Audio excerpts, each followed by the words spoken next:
उपमुख्यमंत्री एकनाथ शिंदे यांच्या बालेकिल्ल्यामध्ये म्हणजे ठाण्यात उद्धव ठाकरेंनी त्यांच्या शिवसेनेची आगामी महापालिका निवडणुकीसाठीची रणनीती आखायला सुरुवात केली आहे। उद्धव ठाकरेंनी त्यांच्या शिवसेनेच्या ठाण्यातल्या पदाधिकाऱ्यांची आज भेट घेतली। ठाकरेंच्या मातोश्री निवासस्थानी झालेल्या या बैठकीमध्ये उद्धव ठाकरेंनी आगामी ठाणे महापालिका निवडणुकीच्या अनुषंगाने पदाधिकाऱ्यांना कानमंत्र दिला।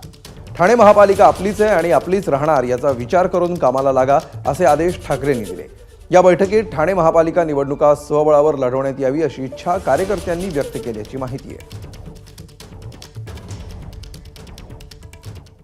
तर ठाकरेंच्या शिवसेनेला मुंबई महापालिका निवडणुकीच्या तोंडावर आणखी एक धक्का बसलाय।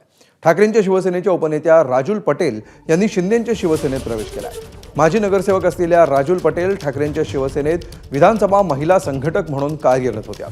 एकसंध शिवसेनेतल्या जुन्या महिला शिवसैनिक म्हणूनही त्यांची ओळख आहे। राजुल पटेल यांनी उपमुख्यमंत्री एकनाथ शिंदेंच्या उपस्थितीत त्यांच्या शिवसेनेत प्रवेश केला। शिंदेंच्या शिवसेनेमध्ये प्रवेश करून राजुल पटेल यांनी ठाकरे गटातील नेत्यांवर टीका केली। 40 वर्ष मी पक्षात एक कार्यकर्ती म्हणून काम करते।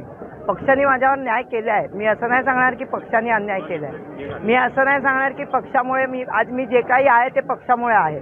पण त्यातल्या त्यात कितीतरी नासके असे जे कार्यकर्ते असतात की ज्या कार्यकर्त्यांना आपल्यापासून जळण असते, आपल्यापासून दुःख होतं आणि म्हणून माझा कुठेतरी त्यांना नायनाट करायचा असतो म्हणून त्यांनी हे केलं।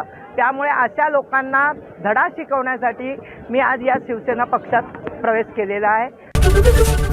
एबीपी माझा, उघडा डोळे बघा नीट।